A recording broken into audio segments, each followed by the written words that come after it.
नमस्कार दोस्तों, स्वागत है आपके अपने YouTube चैनल सनबिक मैथ पे। रेलवे ग्रुप डी की फॉर्म आ गया है।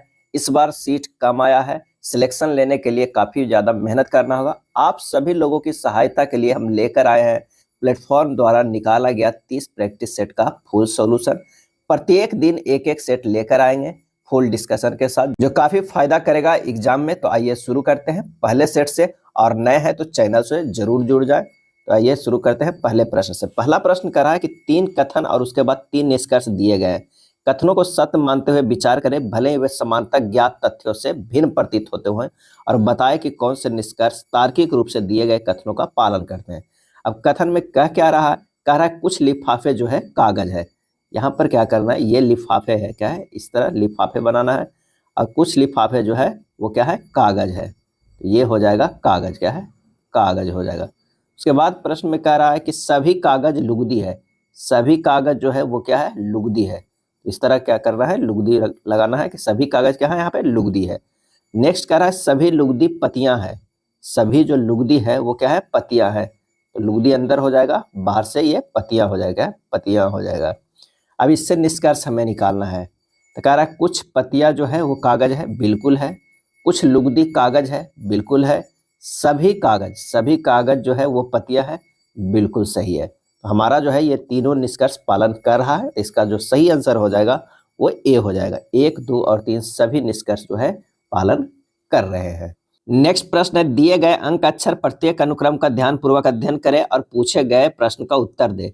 एक जो है अक्षर प्रत्येक अनुक्रम दिया गया है। कह रहा कि यदि दिए गए अनुक्रम को उल्टे क्रम में लिखा जाए तो कौन सा घटक दाएं सिरे से 10वें घटक के दाईं और 7वें स्थान पे, यानी इसे इस तरफ लिखें। ये पहले आ जाएगा, 2 हो जाएगा, डॉलर हो जाएगा, यहाँ पर क्या हो जाएगा? डॉलर हो जाएगा, जी होगा, एंड होगा। इस तरह के इधर लिखा गया, तो ये जो हमारा हो जाएगा ये क्या हो जाएगा? बाएं हो जाएगा। और इधर जो हो जाएगा वो क्या हो जाएगा? दाएं होगा, उलट जाएगा। अब हमें क्या देखना है? दाएं से 10वें घटक, तो 1, 2, 3, 4, 5, 6, 7, 8, 9, 10, ये हो जाएगा 10वें घटक। तो 10वें घटक जो हमें मिलेगा वो कौन सा मिलेगा? 3 जो है वो 10वें घटक मिलेगा। उसके बाद कह रहा है दाईं और 7वें स्थान पर, तो दाहिने और फिर से 7वें स्थान जाना है। तो 2, 2, 4, 2, 6, 1, 7, यानी कहाँ पे आ रहा है? प्लस पे। प्लस यहाँ ऑप्शन कौन सा हो जाएगा? सी हो जाएगा। यानी हमारा जो है आंसर सी हो जाएगा। या इस तरह भी बना सकते हैं, उलट लीजिए एक बार। उसके बाद दाएं से 10वें से कह रहा है दाईं और 7वें, तब -7 हो जाएगा। यानी ये हो जाएगा 3 कितने? दाएं ओर से, क्या है? दाएं ओर से। तो दाएं ओर से अगर 3 देखेगा तो 5 क्यू और प्लस आता है। तो हमारा आंसर जो हो जाएगा सी हो जाएगा। बस इस लाइन को ध्यान दीजिएगा कि उल्टे क्रम में लिखा जाए तो कौन सा घटक आएगा। एक बार उल्टे क्रम लिख कर आसान हो जाएगा, या फिर इस तरह बना सकते हैं। चलिए अगले प्रश्न पे चलते हैं। दिए गए समीकरण को सही करने के लिए किन 2 चिन्हों को आपस में बदलना चाहिए? अभी एक समीकरण दिया हुआ है, ऑप्शन से ना वो रखकर देखना होगा कि कौन सा हमारा जो है वो समीकरण सही बैठता है। तो आइए ऑप्शन 1 रखते हैं। तो 12 - 4, माइनस के जगह पर क्या करते हैं? भाग दे देते हैं, क्योंकि पहला ऑप्शन रख रहे हैं। तो 12/4 + 8 × 3 - 7। अब इसे हल करते हैं, ये 3 हो जाएगा, तो 8 × 3 = 24 हो जाएगा, ये -7 हो जाएगा।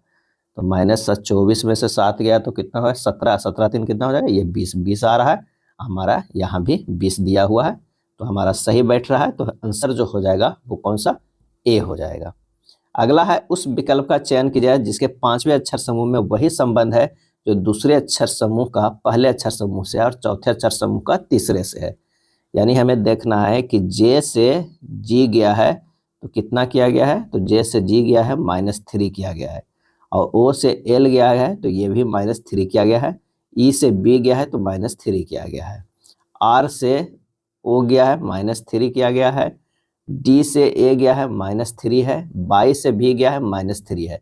तो आगे भी जाएगा। पी से माइनस अगर हम 3 करते हैं तो क्या हो जाएगा? एम हो जाएगा। और जी से -3 करते हैं तो क्या हो जाएगा? डी हो जाएगा। क्या हो? डी होगा। और एल से -3 करेंगे तो हमारा हो जाएगा आई। तो एम डी आई आएगा। आंसर जो होगा वो कौन सा होगा? सी होगा। क्या है? सी होगा। उपरोक्त चित्र में कितने त्रिभुज है? इस तरह के चित्र में कितने त्रिभुज है? तो पहले 1 यहाँ है, 2 है, 3 है, 4 है। ये तो 4 काउंट कर लीजिए। उसके बाद इस लाइन में इस तरह का अगर है तो देखिए यहाँ पर ये बना हुआ है, इसमें त्रिभुजों की संख्या जो है 1 2 3 4 5 6 7 8 है। क्या है? 8 है। ये 8 है तो 8 गुना डबल हो जाता है, कितना हो जाए? ये 16 है, क्योंकि आप इधर से ये भी इस तरह इसे होगा, यहाँ भी होगा इस तरह। इसका जो फार्मूला था 8 गुना 2 16 है, और 4 वो किए थे तो 16 प्लस 4 जोड़ दीजिए, कितना हो जाएगा? 20 त्रिभुज। तो आंसर हमारा जो होगा वो बी हो जाएगा। नीचे दी गई श्रृंखला में आगे क्या आएगा? एक श्रृंखला दिया हुआ है, उसमें आगे क्या आएगा वो देखना। W से U गया है तो ये क्या किया गया है? -2 किया गया है। U से S गया है, ये क्या किया गया है? U से S गया है, -2 किया गया है। S से Q गया है, ये भी -2 किया गया है। S से जो है वो Q गया है, -2। अब Q से -2 करेंगे तो कौन सा होगा? O होगा। क्या है? O होगा। OPQ होता है। क्या है? Q। तो वो हो जाएगा। अब देखिए यहाँ पर 5 से 8 गया +3 है, 8 से 3 11, 11 से 3 14, 14 से +3 कितना हो जाएगा? तो 14 3 17 हो जाएगा। तो हमारा हो जाएगा 17, O 17। आंसर कौन सा हो जाएगा? C हो जाएगा। कॉपर परमाणु का आद्य अवस्था ग्राउंड स्टेट में इलेक्ट्रॉनिक्स विन्यास कितना होगा? क्या है? कॉपर का कितना होगा? तो Cu का जो होता है परमाणु संख्या कितना होता है? 29 होता है। क्या है? 29 होता है। और आर्गन का कितना होता है? आर्गन का 18 होता है। तो 18 तो ये हो गया, 29 तक आना है तो हमें कितना और है? 11 और देखना है। तो एक कितना है? 3 2 5 हो रहा है, ये नहीं होगा। 10 1 11, एक ये है, 10 2 12, ये नहीं हो सकता।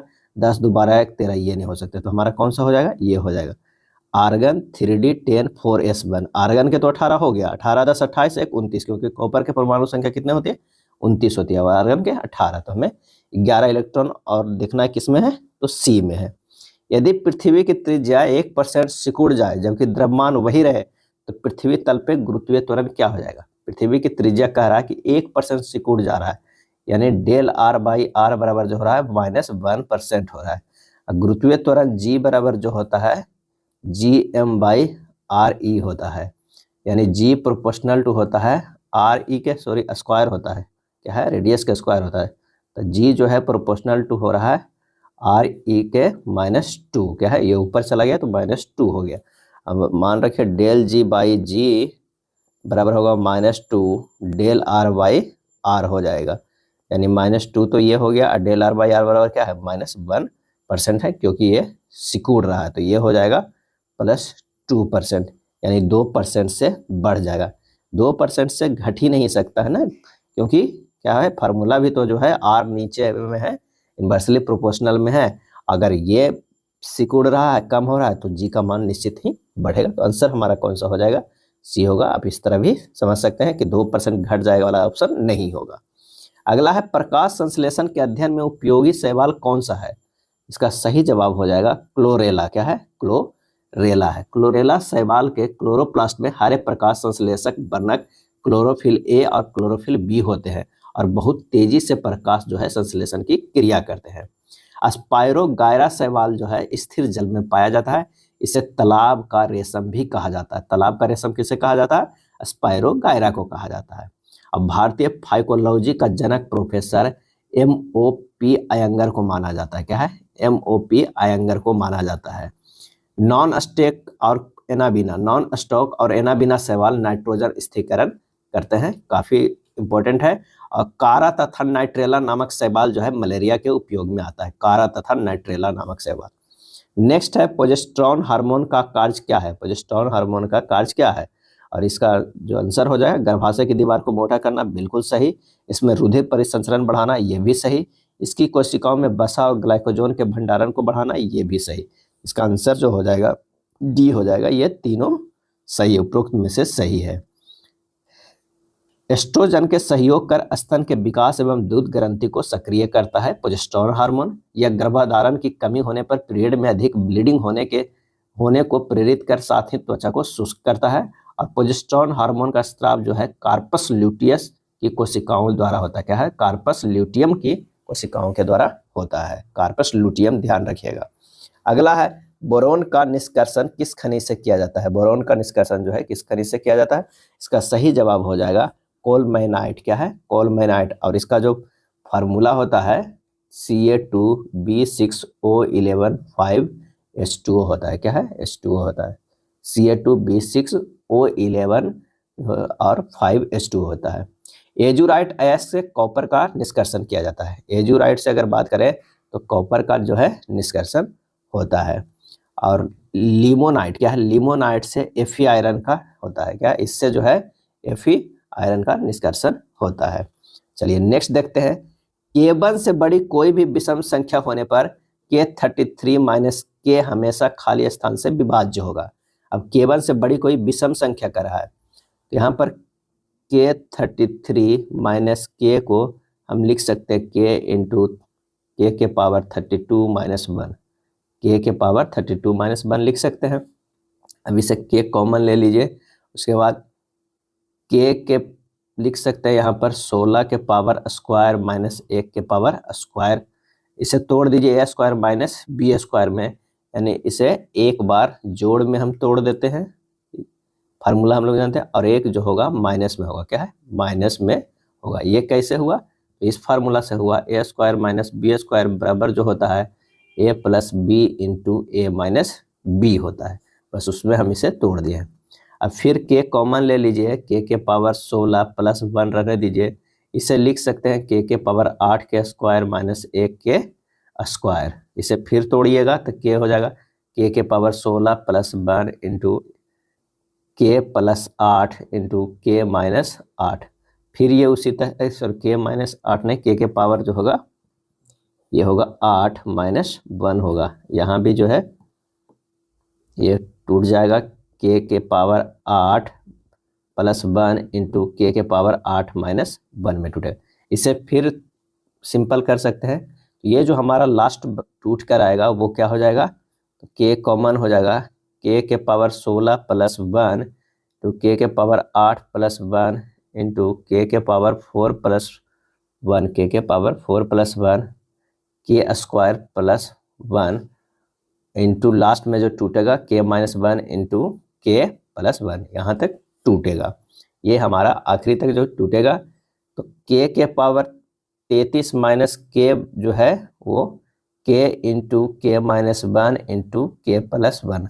आप स्क्वायर वाला सब छोड़ दीजिए, एक ये और ये जो है इससे ये पूर्णतः विभाज्य हो जाएगा। कौन, ये K के पावर 33 माइनस K। अब कह रहा है कि K बराबर विषम हो, तो विषम कौन है, एक है। एक अगर रखें तो यहाँ 0 हो जाएगा, तो हमें 0 तो नहीं रख, चलिए 2 तो नहीं रख सकते, 3 विषम संख्या, तो 3 रख के देखिए इसमें, तो 3 इंटू 3 माइनस 1 इंटू 3 प्लस 1 कितना हो गया, 3 इंटू 2 ये 4, 4 तिया 12 दूनी 24, कितना आ रहा है 24। आंसर हमारा जो हो जाएगा 24। तो हमेशा किससे विभाज्य होगा, तो 24 से विभाज्य होगा, ये फिक्स है। इसमें ऑप्शन देख लीजिए, 24 से बड़ा कोई और नहीं है, छोटा तो पहले कोई होगा नहीं, तो आंसर हमारा हो जाएगा सी हो जाएगा। अगला प्रश्न है कि यदि 4500 की धनराशि का 8% वार्षिक साधारण ब्याज की दर से 4 वर्ष की अवधि के लिए निवेश किया जाता है, तो अवधि के अंत में भुगतान की जाने वाली धनराशि हमें ज्ञात करना है। तो यानी मूलधन यहाँ पर जो दिया हुआ है वो 4500 दिया हुआ है, दर कितना दिया हुआ है 8% दिया हुआ है, समय कितना दिया हुआ है 4 वर्ष दिया हुआ है। क्या है 4 वर्ष। तो साधारण ब्याज बराबर क्या हो जाएगा, फार्मूला होता है मूलधन गुना समय गुना दर, अब बटा क्या होता है 100 होता है, यानी 4500 गुना 4 गुना 8 बटा 100। ये 2 शून्य से 2 शून्य कट गया, जब कैलकुलेट कीजिएगा तो 1440 आएगा। अब भुगतान की जाने वाली राशि, धन राशि पूछ रहा है, तो धनराशि जो होगा वो क्या हो जाएगा, मूलधन प्लस ब्याज हो जाएगा। क्या है, मूलधन प्लस ब्याज। मूलधन कितना है तो 4500 है, ब्याज कितना है 1440 है, हो जाएगा 5940। क्या है 5940। आंसर हमारा कौन सा हो जाएगा, बी हो जाएगा। क्या है, बी हो जाएगा। निम्नलिखित व्यंजक को सरल करना है। अगला है जो व्यंजक को सरल करना है, बोर्ड मास से इसे हल कीजिएगा। पहले क्या कीजिएगा कि ब्रैकेट छोटी कोष्ठ के कीजिएगा, ये 6 दूनी 12 हो जाएगा। इसमें कह रहा है कि 4 भागा 12 यानी 7 गुना 4 भागा 12, ये 4 तिया हो गया, यानी 7/3 आ जाएगा। क्या है 7/3, और यहाँ तक तो आ गया 7/3। इससे 3 से गुना हो जाएगा, 3 से गुना कीजिएगा तो ये कट जाएगा, 7 आ जाएगा। ये 7 × 28 पहले गुना का होगा, यानी 28 माइनस 7 जब करेंगे तो हमारा जो आ जाएगा वो 21। आंसर कौन सा आ जाएगा, सी आ जाएगा। क्या है, सी आ जाएगा। 10 और 65 के बीच कितनी संख्याएं जो है 2, 3 और 4 से विभाज्य है, तो हमें क्या करना होगा कि 2, 3 और 4 का एलसीएम ले लेना होगा, लसा लेना होगा, तो कितना हो जाएगा 12 हो जाएगा। क्या है 12 हो जाएगा। अब 10 और 65 के बीच 2, 3, 4 से विभाज्य होने वाली संख्या जो होगा, तो 65 से पहले 12 से भागा दीजिएगा, उसमें से घटा दीजिएगा छोटा 10 से 12 से भागा देंगे। क्यों? क्योंकि 10 से 65 तक का रहा है, तो 65 से पहले भागा दे देंगे 12 से, और फिर 10 से वो घटा देना है। तो ये क्या हो जाएगा 12 पच्चे 60, पूर्णांक संख्या को हमको लेते हैं। क्या है? तो 12 पच्चे 60, 5 और ये होगा कितना, तो ये 0, क्योंकि ऊपर छोटा है नीचे बड़ा है, तो 5 माइनस 0 पूर्णांक संख्या लेते हैं। क्या लेते हैं? पूर्णांक संख्या लेते हैं। तो ये हमारा जो आंसर हो जाएगा 5 हो जाएगा। क्या है? 5 बी हो जाएगा। क्या है? बी हो जाएगा। वह छोटी सी छोटी संख्या जिसमें से 5 घटाने पर 12, 16 और 18 से विभाज्य हो जाती है। छोटी सी छोटी संख्या जिसमें से 5 घटाने पर 12, 16, 18 से विभाज्य हो जाता है। तो पहले हमें एलसीएम लेना है। किसका लेना है? 12, 16 और 18 के। तो जो हमारा एलसीएम आएगा वो तो सब विभाज्य हो ही जाएगा। तो कितना आ रहा है? 144। ये सब विभाज्य हो रहा है। कह रहा है कि इसमें 5 घटाने पर विभाज्य होगा, यानी 144 में से 5 जोड़ देंगे तो कितना हो जाएगा? 149। अब इसमें से 5 घटाइए और सबसे डिविजिबल कीजिएगा तो हो जाएगा। तो आंसर हमारा कौन सा होगा? सी होगा। क्या है? सी होगा। माउंट सेंट हेलेस नामक सक्रिय ज्वालामुखी खाली स्थान में स्थित है। माउंट सेंट हेलेस नामक सक्रिय ज्वालामुखी खाली स्थान में स्थित है, और इसका आंसर हो जाएगा संयुक्त राज्य अमेरिका में। क्या है? अमेरिका में। ऐसे ज्वालामुखी जिनके मुख में सदैव धूल, धुआं, बाष्प जैसे राख आदि पदार्थ का उद्गार होते रहता है, यानी निकलते रहता है, उसे सक्रिय ज्वालामुखी कहते हैं।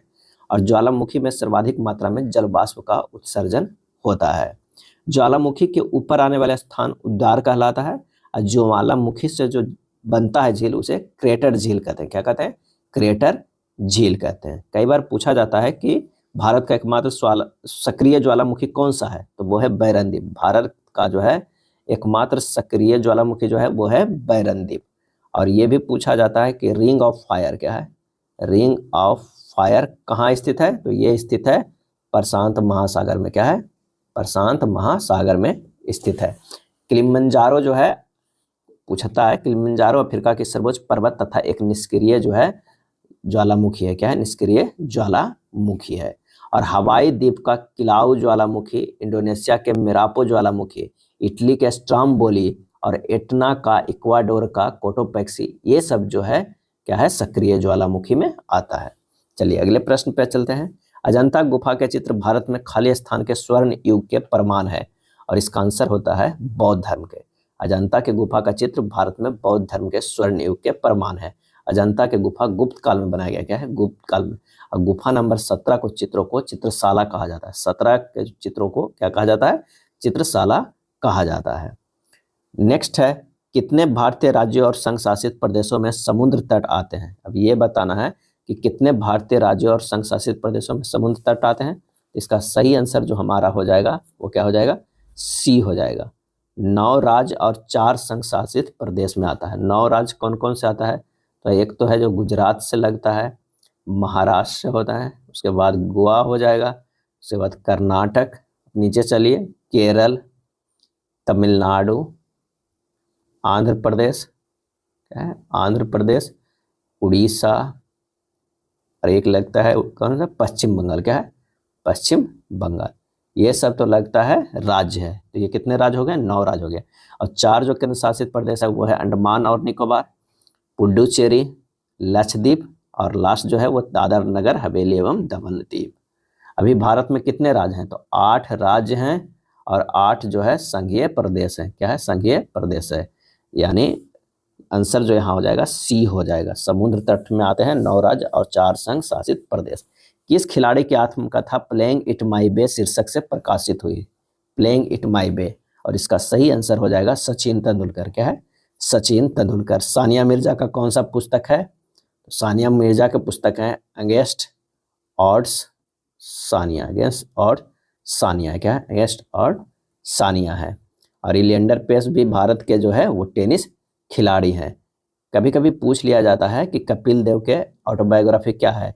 तो उसका जो हो जाएगा उनका state from the heart and autobiography. अगला प्रश्न है कि एक श्रृंखला का दूसरा आधा हिस्सा सेकेंड हाफ उलट दिया जाता है तो नई श्रृंखला का प्रयोग करते हुए लुप्त पद की पहचान करना है। यानी जो टोटल इसमें श्रृंखला दिया हुआ वो 22 को दिया हुआ है, 7 के बाद उलट देना है, यानी 7 तो यहीं तक रहेगा और 8वां जो आएगा वो इस साइड से काउंट होगा, यानी 8वां 1 आएगा, एट द रेट होगा, क्यू होगा, एल होगा, इस तरह B X plus by N और एंड है। अब आप लगातार देख सकते हैं कि हमारा इस तरह का होगा, यानी आप इसे जो है मिटा भी सकते हैं, ये है जो है खत्म कर दीजिए, 7 तक तो है वो डायरेक्ट है। अब ये श्रृंखला क्या है, ए दिया हुआ है तो ए यहाँ पर है, क्या है ए यहाँ पर है, इसके बाद ए जो है वो कहाँ 5 चला गया, तो ए से 5 चला गया है तो ये हुआ +3 5 गया हुआ है। उसके बाद क्या है परसेंटेज और 2 है, परसेंटेज और 2 में क्या संबंध है, परसेंटेज यहाँ है 2 यहाँ है, यानी जो है ये -5 किया गया है। उसके बाद टी और वाई में संबंध है, टी और इस तरह का संबंध है, तो टी तो हमारा जो है यहाँ है और उसके बाद आई कितना होगा, एक 7 हुआ, 1 2 3 4 5 6, यानी +6 किया गया, क्या है +6 किया गया है। तो हमें उसी तरह देखना है इसका, क्या है Q बाई आई, क्या है आई नहीं है वो स्लैश से, क्या है स्लैश। अब Q में +3 करेंगे तो Q में +3 हमारा क्या है, Q यहाँ पर है, +3 करेंगे तो हमारा जो आ जाएगा B आ जाएगा, क्या है B आ जाएगा, यहाँ पर देखिए +3 B आ जाए।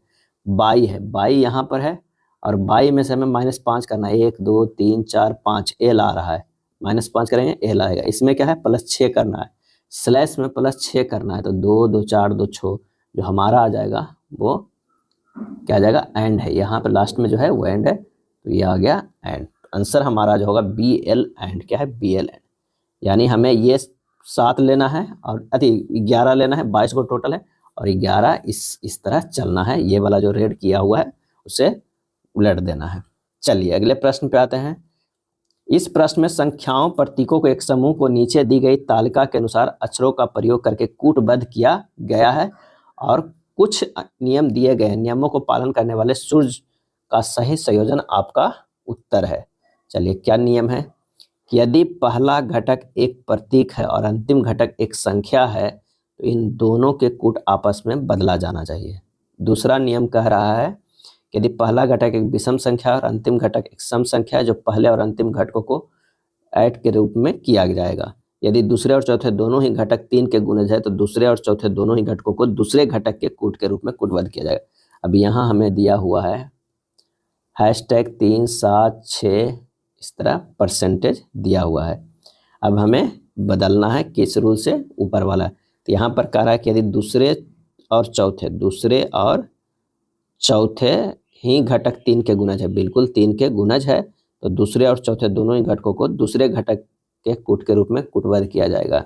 यानी हमारा जो हो जाएगा # का जो होगा बी होगा, भी का जो है क्या होगा 3 का क्या हो जाएगा भी हो जाएगा, 7 के जो हो जाएगा वो सी हो जाएगा, 6 का क्या हो जाएगा तो 6 का जो हो जाएगा 7 के सी हो जाएगा, 6 के भी हो जाएगा और इसका जो है टी हो जाएगा, परसेंटेज के जो है वो आर हो जाएगा। सही आंसर कौन सा हो जाएगा, तो सही आंसर आ जाएगा बी हो जाएगा। यह शर्त 3 का प्रयोग करके कूटबद्ध किया गया है। अगला प्रश्न है कि एक कथन और उसके बाद 4 निष्कर्ष दिए गए, उस निष्कर्ष का चयन कीजिए जो दिए गए कथन के आधार पर सत्य जो नहीं है, सत्य नहीं है, ये देखना है। तो पहला जो हमारा है वो देख लीजिए कि अगर इसे हम हटा देते हैं n और बराबर को, क्योंकि n बराबर r तो हो सकता है, अगर है तो क्या है n से बड़ा है c, तो ये भी हमारा आंसर सही हो जाएगा, c बड़ा होगा r से। दूसरा कह रहा है c बड़ा और बराबर h का होगा, ये जो है वो बिल्कुल नहीं होगा। क्यों नहीं होगा कि n तो है, n से ये आ जाएगा, r बड़ा h हो सकता है और r जो है n के बराबर है तो n बड़ा h हो सकता है, लेकिन n से बड़ा है c और ये बड़ा और बराबर h है, ये दोनों बड़ा या बराबर h है, लेकिन बड़ा तो नहीं हो सकता ना, यानी c जो हो सकता है वो बड़ा और बराबर h हो सकता है, तो ये बराबर नहीं हो रहा है, c बड़ा ही दिया हुआ है, हमारा आंसर जो है वो ये गलत हो जाएगा। क्या हो सकता है, c जो हो सकता है वो बड़ा ही हो सकता है s से, क्योंकि n से ये बड़ा है, बराबर वाला जो चिन्ह है इसलिए गलत हो रहा है, हमारा बी जो हो जाएगा सही आंसर। आप चेक कर लीजिए s ग्रेटर देन q बिल्कुल है, क्योंकि यहाँ पर देखिए s ग्रेटर देन q। उसके बाद हमें देखना है n बड़ा और बराबर है h का, तो बिल्कुल है। यहाँ पर से आप क्या है कि r को हटा दीजिएगा तो n जो है वो बड़ा और बराबर h का हो जाएगा। यानी हमारा जो है ये भी सही है, सिर्फ b गलत है। वो भी c से तो बड़ा है इससे, लेकिन जो ये बराबर चिन्ह दिया हुआ है इसके कारण ये गलत हो रहा है। अगला प्रश्न कथन एवं धारणाएं हैं। कथन कह रहा है कि यदि हम इस सप्ताह के अंत से पहले सभी स्थानीय समाचार पत्रों में अपने नाटक का प्रचार करते हैं तो हम इस सप्ताहांत होने वाले अपने नाटक के लिए अधिक टिकट बेचेंगे। शहर डी में एक नाटक निर्देशक बोल रहा है। धारणाएं क्या है कि शहर डी में समाचार पत्र कंपनियां विज्ञापनों को अंतिम रूप देने और उन्हें प्रकाशित करने में एक सप्ताह से कम समय लेती है। दूसरा, शहर डी में ज़्यादा लोग नाटक देखना पसंद नहीं करते हैं। और इसका जो सही आंसर जो हो जाएगा ना वो सिर्फ एक है, केवल एक अनुमान लगाया जा सकता है। ये नाटक देखना पसंद करते हैं कि नहीं, ये नहीं, वो सिर्फ कह रहा है कि टिकट जो है अधिक बेचेंगे अगर विज्ञापन देंगे। तो हमारा एक धारणाएं है जो सही है, आंसर हमारा जो हो जाएगा डी हो जाएगा। अगला है 25 नंबर प्रश्न का कथन एवं तर्क का है कि विद्यार्थियों ने शिकायत दर्ज की है कि इस वर्ष कक्षा X की बोर्ड परीक्षाओं में निर्धारित पाठ्यक्रम से बाहर के प्रश्न पूछे गए थे। तर्क, इस वर्ष कक्षा X की बोर्ड परीक्षाओं में उत्तीर्ण प्रतिशत में 8% की गिरावट हुई है। इस वर्ष कक्षा X की बोर्ड परीक्षाओं में 60% से अधिक अंक प्राप्त करने वाले विद्यार्थियों की संख्या में 15% की जो है वो वृद्धि हुई है। और इसका सही आंसर होगा तर्क सेकेंड कथन का समर्थन बिल्कुल नहीं कर रहा है, जबकि तर्क एक कथन का समर्थन करता है। तो आंसर जो हमारा हो जाएगा कौन सा, सी हो जाएगा। यदि 15 मार्च 2022 को मंगलवार था तो 15 मार्च 2020 को सप्ताह का कौन सा दिन था। यानी इसमें जो है वो घटने वाले जो है दिन पूछा है। यानी 15 मार्च 2022 का दिन कौन सा था, तो वो मंगलवार था। क्या है, मंगलवार। अब 15 मार्च 2020 से 15 मार्च 2022 तक के विषम दिनों की संख्या कितना होगा, 1 + 1, क्योंकि 1 2 हो जाएगा, ये हो जाएगा 2 वर्ष हो जाएगा। क्या है, 2 वर्ष। 20 से 21 गया है तब 1 दिन हुआ, और 21 से 22 गया है 2 दिन हो जाएगा। तो 15 मार्च 2020 का दिन जो होगा मंगलवार, मंगलवार -2 दिन पीछे चला जाएगा तो हो जाएगा रविवार। क्या है, रविवार। प्रत्येक अगले साल के एक ही तारीख में 1 दिन की वृद्धि होती है।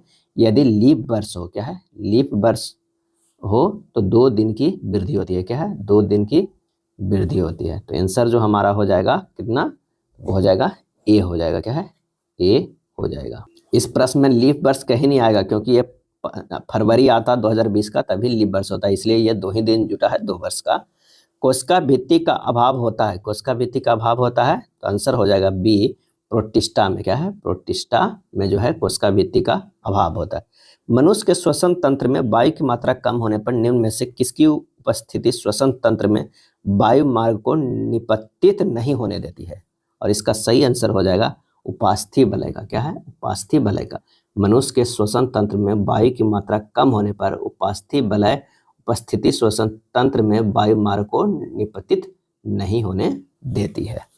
अगला है किसी प्रतिरोध के सिरों पर विभवपात और संगत धाराओं के मान निम्न तालिका में दिए गए यदि प्रतिरोध ओम के नियम का पालन करता है तो x और y के मान क्रमशः क्या होगा। यहाँ पर v दिया हुआ, i दिया हुआ है, x दिया हुआ है। तो ओम के नियम को अगर पालन करता है तो x और y का मान हमें निकालना है। तो ओम का नियम कहता है v ∝ I, यानी v1 v2 बराबर होता है I1 I2।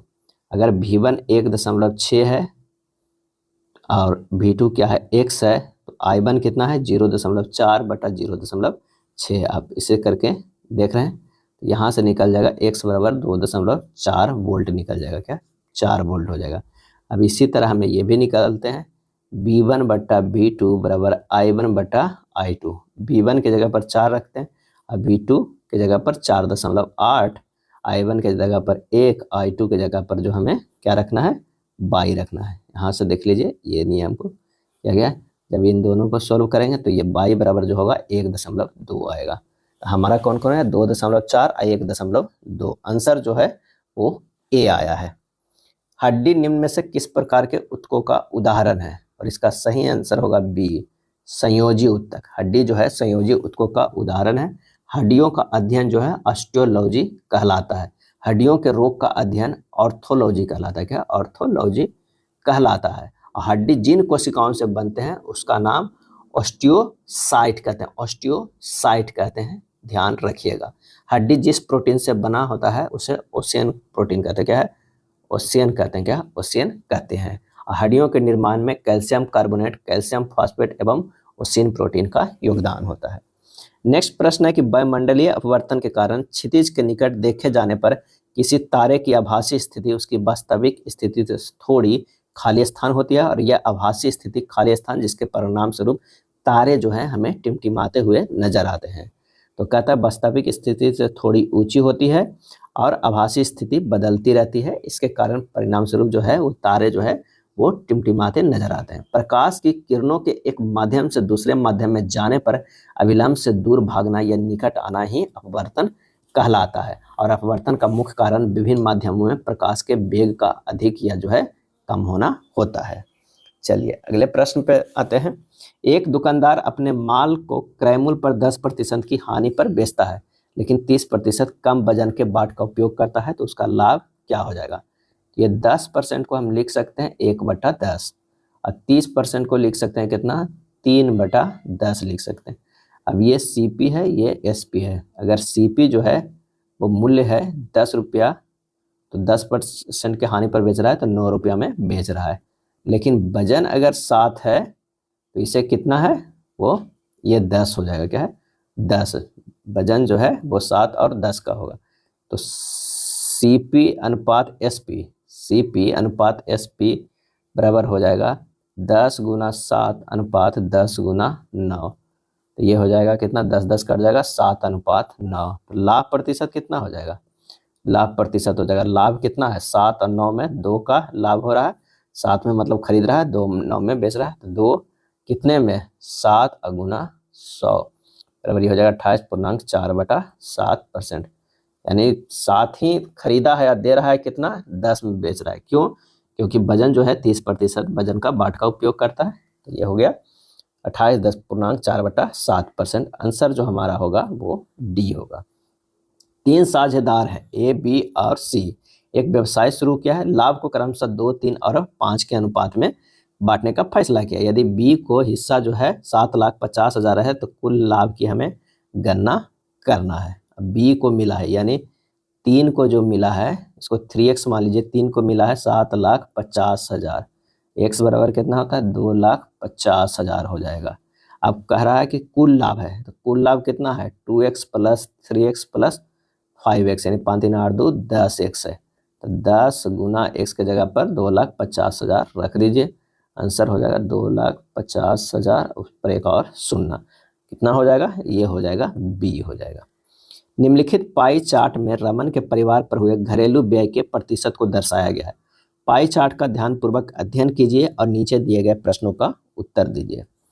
रमन का कुल मासिक आय जो है रमन का 45,000 है। मकान का किराया चुकाने तथा भोजन और बच्चों की शिक्षा पर व्यय करने के बाद रमन की शेष मासिक आय कितना बचता है? मकान के किराया कितना है? 25% है। भोजन का किराया कितना है? 20% है। और बच्चों के शिक्षा पर कितना है? 20%। टोटल हो जाएगा वो 65%। क्या है? 65%। इतना खर्चा होने के बाद उनके पास कितना बचता है? तो 35% बचता है। तो रमन का शेष मासिक आय जो हो जाएगा वो 45,000 में 35% निकल जाएगा। 45,000 × 35/100, ये 2 शून्य से 2 शून्य कट जाएगा। ये हो जाएगा 450 × 35 बराबर 15,750। आंसर जो हमारा हो जाएगा वो D हो जाएगा। क्या हो जाएगा? D होगा। नेक्स्ट है X और Y एक काम को 18 दिनों में पूरा कर सकते हैं। Y और Z उसी काम को 24 दिनों में पूरा कर सकते हैं। यदि वह तीनों उसी काम को 12 दिनों में पूरा कर सकते हैं, तो X और Z कितने दिनों में काम पूरा कर सकते हैं? अब कह रहा X + Y जो है वो 18 दिन में करता है, Y + Z जो है वो 24 दिन में करता है, और X + Y + Z जो है वो कितना दिन में? 12 दिनों। इन तीनों को क्या है? LCM ले लीजिएगा तो पूरा काम निकल आएगा। तो कितना हो गया LCM? 72 हो जाएगा। अब इसकी क्षमता कितना हो जाएगा? इसका 4 हो गया, इसका 3 हो गया, और इसका 6। 12 × 72 और 24 72, 18 × 72, ये क्षमता हमें निकल गया। अब X का जो है हमें कार्य क्षमता निकालना है, कार्य क्षमता निकालना है। तो X का कार्य क्षमता कितना है? तो ये छो तो है इन तीनों का, क्या है? तीनों का, उसमें से ये घटा देंगे तो 6 - 4 कर देंगे, तो हमारा क्या हो जाएगा? किसका निकल जाएगा? 6 नहीं, बाई जेड के घटाइए तब x निकल जाएगा। मैं किसका निकालना है, तो ये कर देते हैं बाई जेड का घटा देते हैं, 6 माइनस ये घटा देते हैं 3, तो हमारा कितना हो गया 3 निकल गया। 3 जो है x की क्षमता, और z का भी निकालना है क्योंकि z का पूछ रहा है, x बाई इस बार घटा देंगे, 6 माइनस 4 घटेंगे कितना 2 है, ये है z का निकल गया और x का निकल गया, 3 और 2 निकल गया। अब कह रहा है x और z मिल के यानी 3 प्लस 2, इन दोनों मिल के जो है वो 72 काम को करेगा, तो 72/5 कर देंगे, तो ये हमारा आ जाएगा कितना 14.2/5 दिन, 14.2/5 दिन। आंसर हमारा जो है वो ए हो जाएगा, क्या है ए होगा। अच्छे से समझिए, x by Z, x plus by plus Z दिया हुआ है, ये पूरा एलसीएम निकाल लीजिए, तो ये हमारा पूरा काम निकल जाएगा। जब पूरा काम निकल गया तो ये तीनों क्षमता हमें निकल गया, क्षमता निकल गया, तो अब x का सिंगल का कार्य क्षमता कितना होगा, ये तीनों के 12 दिया हुआ है, और ये वाला जब हम घटा देंगे तो हमारे पास क्या हो जाएगा, x का निकल गया। उसी तरह हमें z का कार्य क्षमता निकल गया, इन तीनों में से घटा दिए इस बार इसका, तो निकल गया हमारा z का। अब दोनों को जोड़ के क्षमता कितना आ गया 5 आ गया, और टोटल कार्य है जो 72 और क्षमता 5 है, भागा दे दी, आंसर हमारा आ गया है। अगला प्रश्न है, एक पिता की वर्तमान आयु उसकी पुत्री की आयु की 3 गुनी है, 10 वर्ष बाद उसकी आयु उसकी पुत्री की आयु की दुगनी होगी, पुत्री की वर्तमान आयु क्या है। तब माना कि पुत्री की वर्तमान आयु x मान लीजिए, क्या है पुत्री का जो हम मान लिए x मान लिए, तो पिता का क्या हो जाएगा 3x हो जाएगा। अब कह रहा 3x प्लस 10 बराबर हो जाएगा x प्लस 10 गुना 2, क्योंकि 10 साल बाद तो x का भी तो 10 साल बढ़ेगा, उसके बाद गुना दोगुना कर देना है, यही ध्यान रखना है। 3x माइनस 2x बराबर हो जाएगा 20 माइनस 10, x बराबर जो हो जाएगा वो 10 वर्ष आ जाएगा। आंसर हमारा कौन सा होगा, ए हो जाएगा।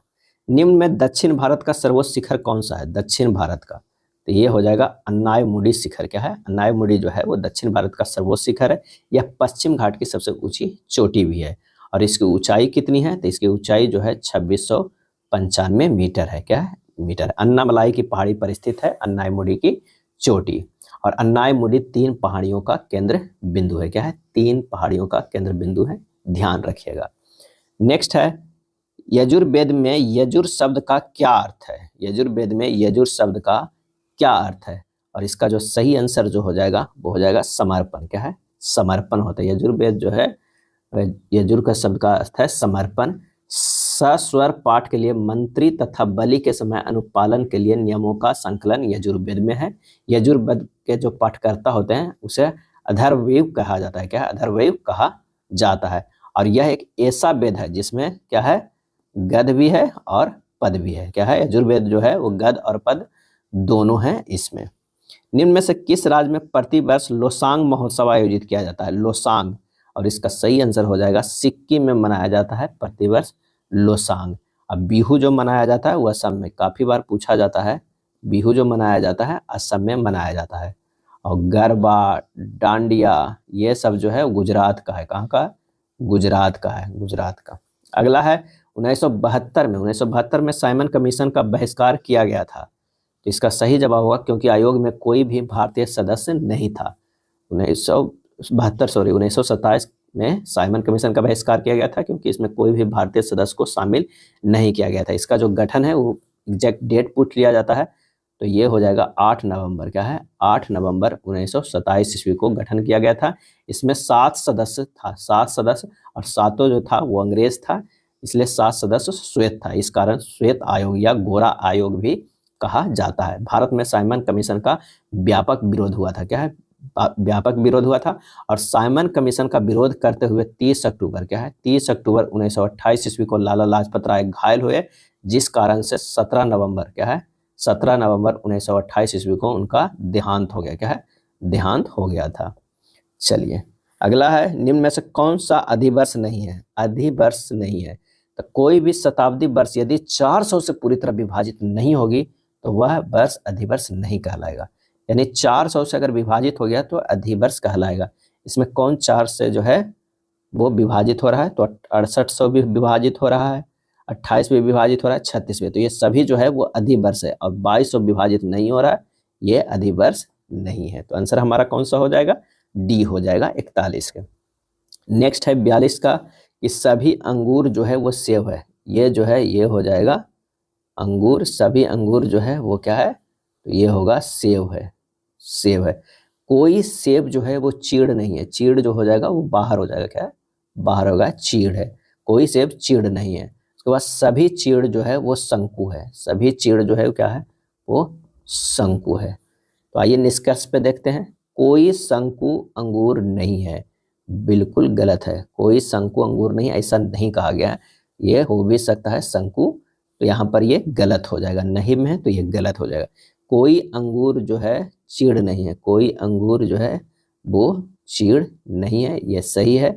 कुछ शंकु जो है वो सेव है, क्या है, कुछ शंकु सेव है, कुछ शंकु जो है वो सेव है, तो ये हमारा गलत हो जाएगा। आंसर हमारा कौन सा हो जाएगा, सी, केवल निष्कर्ष सेकंड पालन करता है। अगला प्रश्न है, प्लस का अर्थ गुना, माइनस का अर्थ प्लस, गुना का अर्थ भाग है और भाग का अर्थ माइनस है, तो निम्न समीकरण में प्रश्न चिन्ह के स्थान पर क्या आएगा। तो जैसा प्रश्न में कह रहा है उसके अनुसार अगर इसे चेंज करते हैं तो ये चेंज करके हो जाएगा 4 गुना 22 भाग 2 माइनस 4 प्लस 9। जब इसे सोल्व कीजिएगा बोर्ड मास से तो ये आ जाएगा 49। आंसर हमारा हो जाएगा सी, आप सोल्व कर लीजिएगा।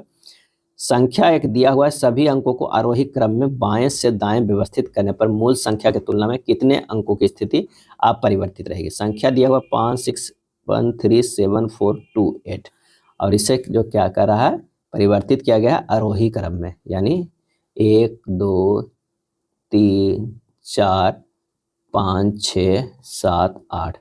ये जो परिवर्तित होने के बाद जो बन रहा है वो एक ही है जिसकी स्थिति अपरिवर्तित है, यानी आंसर हमारा होगा बी होगा। निम्न प्रश्न चित्र श्रृंखला का अगला चित्र उत्तर चित्रों से चुने। यानी हमें क्या करना है कि इसे देखना है क्या हो रहा है। ये यहाँ पर आके बड़ा हो जा रहा है और ये यहाँ छोटा चल जा रहा है और ये यहाँ आ रहा है। तो अगर इसमें यही देखेंगे तो ये यहाँ पर आके बड़ा हो जाएगा, तो बिल्कुल ये बड़ा होगा, ये यहाँ पर छोटा हो जाएगा और ये माइनस हो जाएगा। आंसर जो हमारा हो जाएगा वो बी होगा, क्या है, बी। और बी किस में है, ए में है। आंसर कौन सा होगा, ए होगा, 45 के ए। निम्न श्रृंखला में प्रश्न चिन्ह के स्थान पे कौन सा अंक आएगा। यहाँ पर 6 है, 7 है, 21 है, 22 है, 66 है। 6 से 7 गया है, प्लस 1 है, 7 से गुना 3 21 किया गया, 21 से 22 प्लस 1 किया गया, 22 से गुना 3 किया गया, इसे प्लस 1 करेंगे तो 67 आ जाएगा। आंसर हमारा होगा सी हो जाएगा। एक तत्व आवर्त 2 और समूह 2 से संबंधित है। इस तत्व के परमाणुओं में संयोजकता इलेक्ट्रॉनों की संख्या ज्ञात करना है। इसकी जो संयोजकता इलेक्ट्रॉनों की संख्या जो होगा वो क्या होगा, 2 होगा, क्या है, 2 होगा। आंसर हमारा जो हो जाएगा क्या हो जाएगा, 2 हो जाएगा। आवर्त 2 एवं समूह 2 का तत्व इस ब्लॉक तत्व है। इसमें संयोजी इलेक्ट्रॉनों की संख्या जो होती है वो 2 होती है, क्या होती है, 2 होती है। आवर्त में संयोजी इलेक्ट्रॉनों की संख्या बाएं से दाएं जाने पर 1 2 3 4 5 6 7 8 तक क्रमशः जो है वो बढ़ती है। चलिए, मरकरी का महत्वपूर्ण अयस्क है, मरकरी का जो है का महत्वपूर्ण अयस्क कौन है, तो आंसर हो जाएगा ए, सीने बार है, क्या है, सीने बार। इसका जो सूत्र होता है HgS होता है, क्या है, HgS होता है। और मैलेकाइट कॉपर का अयस्क है, मैलेकाइट जो है कॉपर का अयस्क है, इसका फॉर्मूला था Cu2CO3 इंटू CuOH के होल ट्वाइस होता है, क्या, होल ट्वाइस। और गिब्साइट जो है एल्युमिनियम का अयस्क है, इसका सूत्र जो होता है वो AlOH के होल थ्राइस होता है, AlOH के होल क्रायोलाइट जो है वो सोडियम का अयस्क है, इसका सूत्र होता है Na3AlF6 होता है। 11Na22 से एक बिट्टा उत्सर्जन के बाद बनने वाला पदार्थ क्या होता है। 11Na22 से एक बिट्टा जो है वो निकल रहा है, तो बिट्टा निकलने पर नीचे जो है एक जुड़ जाता है और ये तो Mg बन जाएगा और ये 22 रह जाएगा, यानी एक जुट के ये 12 हो गया, यानी 12 Mg 22 हो जाएगा। एक बिट्टा किरण के निकलने से परमाणु संख्या में 1 अंक की वृद्धि, जबकि द्रव्यमान संख्या अप्रभावित रहता है। तो आंसर हमारा जो हो जाएगा वो 49 के ए हो जाएगा। किसी पिंड के वेग समय ग्राफ सरल रेखा में आता है तथा मूल बिंदु से गुजरते हुए x अक्ष को छूता है तो पिंड गतिशील है, क्या हो जाएगा, तो वो हो जाएगा समान त्वरण से, क्या है, समान त्वरण से जो है वो गतिशील है। अच्छा, प्रश्न में ये भी पूछा जाता है अगर अल्फा किरण निकलने से क्या होता है। इसमें जो होता है परमाणु संख्या, क्या है, परमाणु संख्या -2 अंक घटता है, जबकि द्रव्यमान संख्या में क्या होता है, -4 घटता है। ये ध्यान रखिएगा अल्फा का। बीटा का तो सिर्फ 1 बढ़ता है, लेकिन अल्फा में दोनों होता है। परमाणु संख्या भी 2 से घटता है, द्रव्यमान संख्या -4 से। सुनहरा चावल या गोल्डन राइस भविष्य की ट्रांसजेनिक फसल है, इसका प्रमुख लक्षण क्या है? और इसका सही आंसर जो होगा विटामिन ए की उच्च मात्रा। क्या है? विटामिन ए का इसमें उच्च मात्रा होती है। अगला है, एंटनी और जूली साथ मिलकर फर्श की सजावट का काम 15 दिनों में पूरा कर सकते हैं और जूली अकेले इसी काम को 20 दिनों में कर सकते हैं। तो एंटनी अकेले फर्श की सजावट का काम कितने दिनों में करता है? अब यहाँ पर देखना है कि एंटनी अब प्लस जूली जो है वो कितना दिनों में करते हैं? 15 दिनों में। और जूली अकेले जो है वो कितना दिनों में? 20 दिनों में। एलसीएम ले लीजिएगा, ये 60 हो जाएगा। क्या है? 60। इसकी क्षमता 4, इसकी क्षमता जो हो जाएगा वो कितना हो जाएगा? 3 हो जाएगा। अब हमें क्या करना है? एंटनी की कार्य क्षमता निकालना है। तो एंटनी की क्षमता हो जाएगा जो 4 - 3 बराबर 1 हो जाएगा एंटनी की क्षमता। और 60 टोटल कार्य है और 1 कार्य क्षमता है, तो कितना लगेगा? 60 दिन लगेगा। आंसर हमारा जो होगा वो बी होगा। यदि आंकड़ा 11 दिया हुआ है, 17 दिया हुआ है, x+1, 3x, 19, 2x - 4, x+5 का माध्य जो है वो 21 है, तो इन आंकड़ों का बहुलक हमें ज्ञात करना है। तो हमें पहले जो है वो माध्य दिया हुआ है। कितना दिया हुआ है? तो किसका? 11 + 17 + x+1 + 3x + 19 + 2x - 4 + x+5 बटा कितना टर्म दिया? 7 टर्म दिया हुआ। ये दिया हुआ माध्य बराबर कितना दिया हुआ? 21 दिया हुआ। ऊपर वाला को जोड़ेंगे तो ये होगा 7x + 49 बटा 7 हो जाएगा। यानी 7x + 49 बराबर होगा 21 × 7। 7x बराबर हो जाएगा 147 - 49, x बराबर हो जाएगा ये 98 बटा 7, यानी आ जाएगा 14। x तो हमारा 14 आ गया, तो ये हो जाएगा 15, ये हो जाएगा 42, ये 14 28, 28 में से 4 गया, ये 24 हो जाएगा। 14 5 कितना हो जाएगा? 19 हो जाएगा। अब हमारे पास तो है जो है इतना हमारे पास टर्म आ गया। इसमें बहुलक अधिकतम आवृत्ति वाला प्रेक्षण, तो यहाँ जो है 1 19 यहाँ पर भी है और 1 19 यहाँ पर भी है, तो 19 जो है वो सबसे ज़्यादा बार है, तो हमारा आंसर जो होगा वो डी होगा। यहाँ सिर्फ x का मान निकला है और x यहाँ पर रखना होगा, तो 11 होगा, 17 आएगा, ये हो जाएगा कितना? 15 हो जाएगा, ये 42 हो जाएगा, ये 19 हो जाएगा, ये 24 हो जाएगा, ये 19। 19 19 2 बार आ रहा है, तो बहुलक कौन सा होगा? 19 होगा। नेक्स्ट प्रश्न है, यदि 1 + √3 और 1 - √3 एक द्विघात समीकरण के मूल है, तो वे द्विघात समीकरण हमें ज्ञात करना होगा। तो द्विघात समीकरण का जो है वो फार्मूला क्या होता है? ये होता है x² minus alpha plus beta into X plus होता है alpha into beta equal to 0। x² तो रहने दीजिए, ये माइनस कीजिए और इसके जगह पर जो है हमें मान रखना है। कौन सा रखना है? तो 1 + √3 और plus 1 - √3 into X plus alpha into beta में मान रखना है, तो ये क्या हो जाएगा? ये होगा 1 + √3 इंटू 1 - √3 इक्वल टू 0। जब इसे सोल्व कीजिएगा तो ये कितना आ जाएगा? x² माइनस ये तो कट जाएगा, 2x हो जाएगा, प्लस इसमें जो हो जाएगा 1 के स्क्वायर प्लस 3 के माइनस में स्क्वायर हो जाएगा, क्योंकि एक बार जोड़ एक बार घटाओ में 1 के स्क्वायर, अब माइनस जो हो जाएगा कितना? √3 के स्क्वायर, यानी 1 - 3 हो जाएगा। क्या है? 1 - 3 इक्वल टू 0, यानी ये जो हो जाएगा -2 में आएगा। तो हमारा x² minus 2x minus 2 equal to 0 हो जाएगा। तो कौन सा आंसर हो रहा है? तो ये आंसर हो रहा है सी में।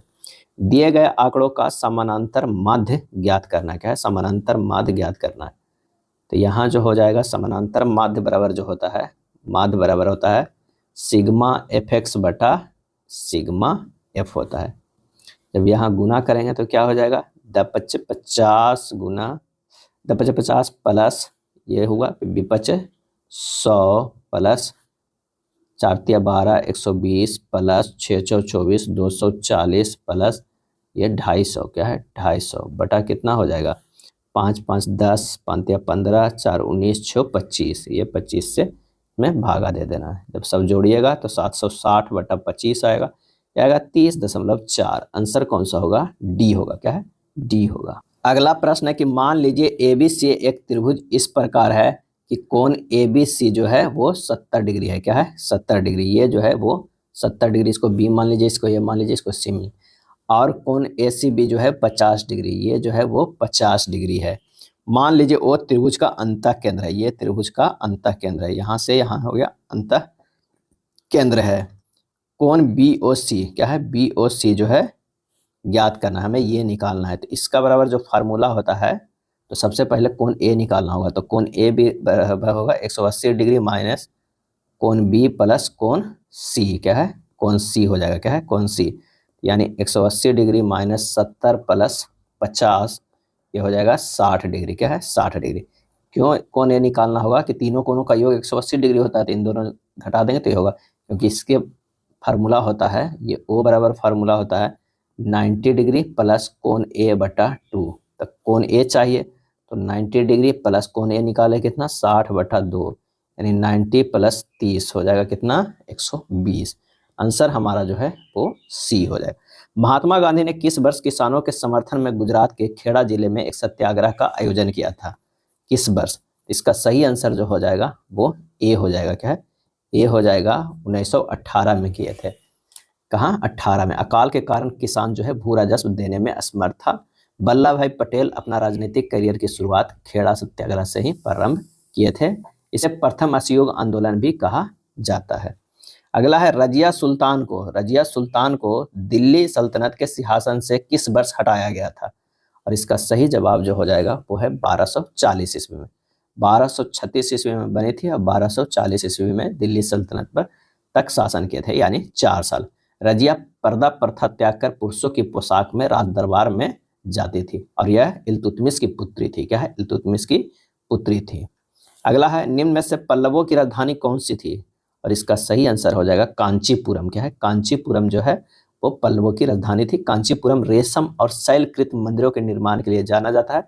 पल्लव वंश के संस्थापक भी कभी कभी पूछ लिया जाता है। पल्लव वंश का संस्थापक क्या है, संस्थापक कौन थे? तो सिंह विष्णु, क्या है, सिंह विष्णु थे, सिंह विष्णु थे। प्रसिद्ध स्मारक आराम बाग बाबर द्वारा बनवाया गया था, यह खाली स्थान में स्थित है, कहाँ बनवाया गया था? इसका सही आंसर हो जाएगा उत्तर प्रदेश में बनवाया गया था। आराम बाग जो है वो बाबर द्वारा बनवाया गया है, उत्तर प्रदेश में स्थित है। इस बाग को वर्ष 1528 ईस्वी में बनाया गया था। यह भारत का सबसे पुराना मुगल उद्यान है। यह उद्यान आगरा शहर में है। कहाँ है? आगरा शहर में है। यह ताजमहल के पूर्वोत्तर में स्थित एक फारसी उद्यान है। ताजमहल के पूर्वोत्तर में स्थित है। इसका अन्य नाम भी है, एक नाम भी कभी कभी पूछ लिया जाता है, बाग ए गुल अफगान, बाग ए गुल अफगान। अगला है वरुण समर्थ के साथ कैरम खेलते समय बैठने की मानक व्यवस्था में बैठकर कैरम खेल रहा है। यदि वरुण का मुंह दक्षिण पश्चिम दिशा में, क्या है, दक्षिण पश्चिम जो है इस दिशा में हो जाए, वरुण का मुंह जो है वो किस दिशा में है, इस दिशा में है, दिशा की ओर है, तो उसके प्रतिद्वंदी समर्थन का मुंह किस दिशा में होगा? तो इस दिशा में होगा, यानी ये जो दिशा हो जाएगा उत्तर पूर्व हो जाएगा, क्या है, उत्तर पूर्व हो जाएगा। आंसर जो हमारा हो जाएगा वो सी हो जाएगा, क्या है, सी हो जाएगा। प्रश्न आकृति एक दिया हुआ है, रेखा AB के संबंध में उपरोक्त चित्र का दर्पण की छवि कौन सी होगी? इसे देख लीजिएगा, काफी आसान प्रश्न ऐसा होते हैं। तो आंसर जो हमारा होगा वो डी हो जाएगा, क्या है, डी हो जाएगा। अगला है श्रीमान X जो है बिंदु A से आरंभ करता है, क्या है, A से यहाँ से आरंभ होने वाली मैराथन में दौड़ता है। वो उत्तर दिशा की ओर 5 किलोमीटर चलता है, क्या है, 5 किलोमीटर दौड़ता है, फिर बिंदु B पर पहुँचता है और फिर दाईं ओर मुड़ के 6 किलोमीटर चलता है, दाईं ओर मुड़ता है और 6 किलोमीटर चलता है और कहाँ पे बढ़ता है, C तक पहुँचता है। फिर दाईं ओर मुड़कर 8 किलोमीटर दौड़ता है और बिंदु D तक पहुँचता है। यहाँ से जो है वो 8 किलोमीटर तक दौड़ता है और D बिंदु पर पहुँचता है। उसके बाद फिर दाईं ओर मुड़ता है और 10 किलोमीटर दौड़ता है बिंदु E तक। तो दाईं ओर किधर हो जाएगा, इधर हो जाएगा, E तक पहुँचता है, 10 किलोमीटर दौड़ता है। फिर दाईं ओर मुड़कर 6 किलोमीटर दौड़ता है और बिंदु F तक पहुँचता है। यहाँ से जो है वो 6 किलोमीटर तक दौड़ता है और F बिंदु तक पहुँचता है। फिर दाएं मुड़ता है और 1 किलोमीटर दौड़ता है, दाएं मुड़ता है और 1 किलोमीटर दौड़ता है, क्या है, 1 किलोमीटर दौड़ता है, बिंदु G तक पहुँचता है, G तक। फिर दाएं मुड़ता है और 3 किलोमीटर तक दौड़ता है, फिर दाएं मुड़ता है 3 किलोमीटर तक जो है दौड़ता है और बिंदु H तक पहुँचता है। यदि श्रीमान X बिंदु जो है E से दाईं ओर मुड़ जाता है, यदि श्रीमान X बिंदु E से दाईं ओर मुड़ जाता है तो उसका मुंह अब इनमें से किस दिशा में है? E से कह रहा है कि दाईं ओर मुड़ जाता है, ई से होगा, यहाँ एफ से होना चाहिए, ई से दाईं ओर मुड़ जाए तो उसका मुंह अब इनमें से किस दिशा में, इसका सही आंसर जो हो जाएगा वो उत्तर दिशा में हो जाएगा, क्योंकि ई से दाहिने ओर मुड़ने पर यह दिशा इस साइड गया तो ये उत्तर दिशा में हो, ई से ही कह रहा है, ई से दाईं ओर मुड़ जाता है, ये उत्तर दिशा में, ई बिंदु जो है यहाँ है तो उत्तर दिशा में हो जाएगा। अगला है, दिए गए आरेख का परीक्षण कीजिए और निम्नलिखित प्रश्न का उत्तर दीजिए।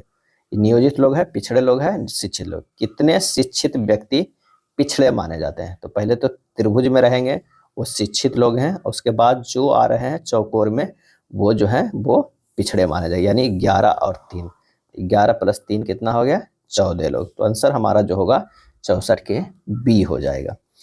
पी क्यू का भाई जो आर की बहन है, एस टी का भाई है और टी क्यू की माँ है, एस क्यू से किस प्रकार संबंधित है?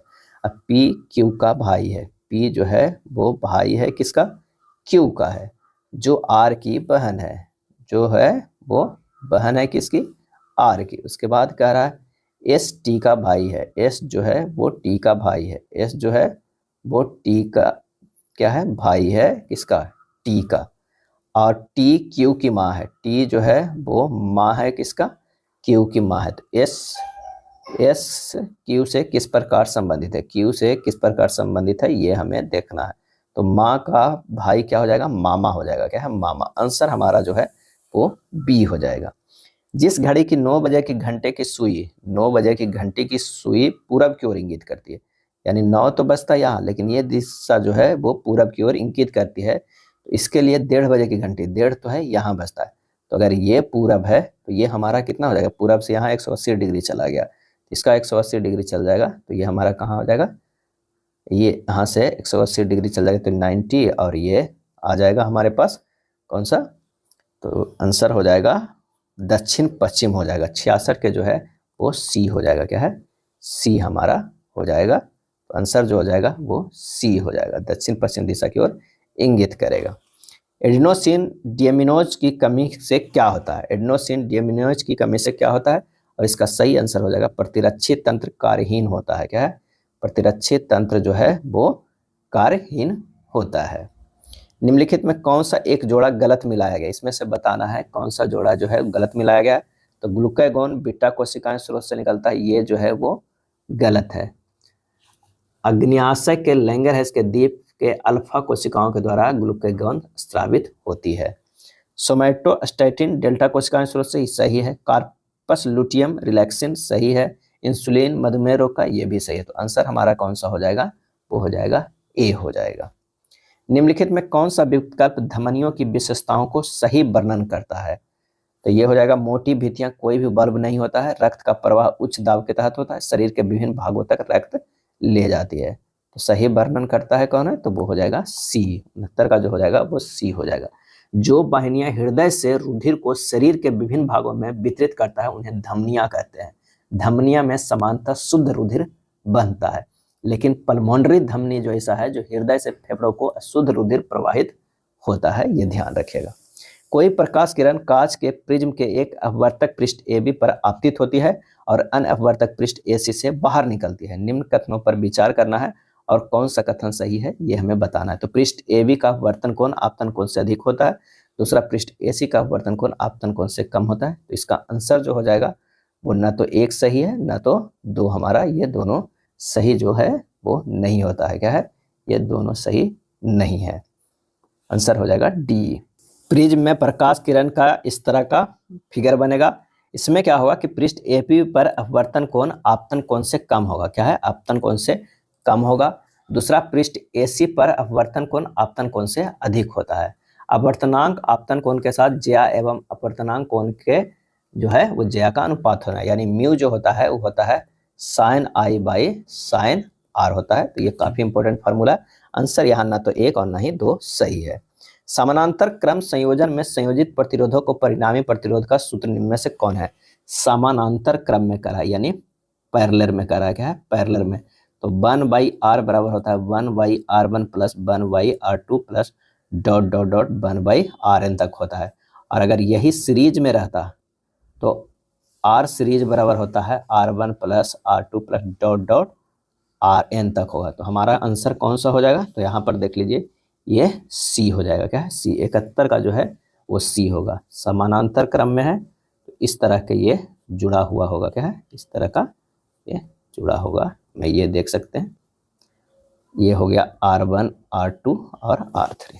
रैखिक समीकरण 5x माइनस 3y बराबर 7 है, 7x प्लस 4y बराबर 18 है कि कितने हल हो सकते हैं, हमें ये देखना है, क्या है, कितने हल हो सकते हैं। तो एक हमारा जो है फार्मूला है उसे डायरेक्ट देख सकते हैं कि अगर A1 बटा A2 बराबर B1 बटा B2 बराबर C1 बटा C2 है तो अपरिमित रूप से अनेक हल होगा, क्या होगा, अनेक हल होगा।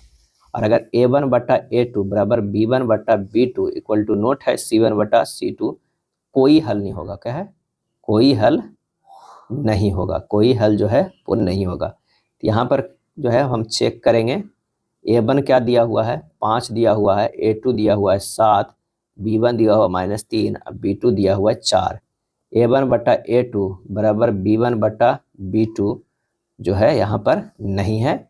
इसका मतलब हो जाएगा कि केवल एक हल होगा, क्या है, केवल एक हल होगा, क्या है, केवल एक हल होगा। यानी आंसर हमारा जो हो जाएगा वो 72 के, क्योंकि हम लोग जानते हैं कि A1 बटा A2 इक्वल टू नोट है A2 बटा B1 बटा B2, तो एक हल होगा, क्या है, एक हल होगा, आंसर हो जाएगा ए। अगला प्रश्न है, 6 अंकों के बाद छोटी से छोटी संख्या ज्ञात कीजिए जो 8, 10, 12 और 16 से पूर्णतः विभाज्य हो। सबसे पहले 8, 10, 12 और 16 का एलसीएम निकालना होगा। एलसीएम कितना हो जाएगा, 240 हो जाएगा। अब 6 अंकों की छोटी संख्या कितनी होती है, 6 अंकों की छोटी संख्या, तो ये होते 1 पर जो है 5 शून्य, क्या है, 5 शून्य। अब क्या है कि 240 से आप भागा दीजिए, 1 2 3 4 5, अब कितने बार में, पहले 4 बार में लगेगा, तो ये हो जाएगा कितना, 960, क्या है, 960। तो 0 4 ये हो जाएगा कैंसिल, एक शून्य उतरेगा, 400 हो जाएगा। इसको एक बार में लगाएंगे 240, ये बचेगा 160, फिर एक और शून्य निकालें तो ये हो जाएगा कितने बार में लगेगा, 6 बार में लगेगा, ये 1440 होगा, ये 160 बच जाएगा। हमें क्या है, 160 शेष बच रहा है। अब जो हमारे पास तो ये सबसे छोटी संख्या है, ये तो पूरी तरह कट नहीं रहा है, इससे नीचे जा रहा है, 160 बच रहा है। तो अब अगर इसमें से 240 और जोड़ देंगे तो हमारा क्या है, कटता, लेकिन तब जब ये 160 घटा देंगे, क्योंकि ये इससे कम ही में ना, तो 240 माइनस 160 कर देना है, ये सबसे छोटी संख्या आएगा जो हमारा डिविजिबल होगा। कितना, 10080 जो है ये हमारा आंसर आ जाएगा। क्या आंसर आ जाएगा, ये हो जाएगा। क्यों 160 घटाएंगे, 160 जो कम रहता है इससे, तब ये डिविजिबल हो जाता है 240 से, तो हमें तो इससे तो कम जाना नहीं है, तो इससे ज़्यादा जाना है। तो 160 तो ऑलरेडी जो कम है वो मेंटेन हुआ है 240 में, और फिर 80 और जोड़ देना है, तभी हमारा जो है इतना कट जाएगा 240 से। आप काट के देख सकते हैं। नेक्स्ट है, एक व्यक्ति अपनी यात्रा की कुल दूरी को 3 बराबर भागों में बांटता है। कुल दूरी को क्या करता है, 3 जो है वो बराबर भागों में बांटता है, और तीनों भागों में क्रमशः 80 किलोमीटर पर घंटे, 60 किलोमीटर और 30 किलोमीटर पर घंटे की चाल से तय करने का निर्णय लेता है। यात्रा के दौरान उसका जो है वो औसत चाल है वो कितना होता है, हमें ये ज्ञात करना है। तो औसत चाल बराबर जो फार्मूला होता है, औसत चाल बराबर जो फार्मूला होता है वो क्या होता है, 3 का अगर है तो आप डायरेक्ट निकाल सकते हैं, 3s1 s2 s3 बटा जो हो जाएगा s1 s2 plus s2 s3 plus s3 s1। ये फार्मूला आप याद कर सकते हैं, ध्यान रख सकते हैं। तो 3 गुना 80 गुना 60 गुना 30 बटा ये हो जाएगा कितना, 80 गुना 60 प्लस 60 गुना 30 प्लस 30 गुना 80। इसे सोल्व करेंगे तो 3 गुना 80 गुना 60 गुना 30 बटा 9000, ये हो जाएगा 48 किलोमीटर पर आवर। क्या है, 48 किलोमीटर पर आवर। आंसर हो जाएगा सी। क्या हो जाएगा, सी हो जाएगा। चलिए अगला प्रश्न है, सरल करना है। क्या है, सरल करना है।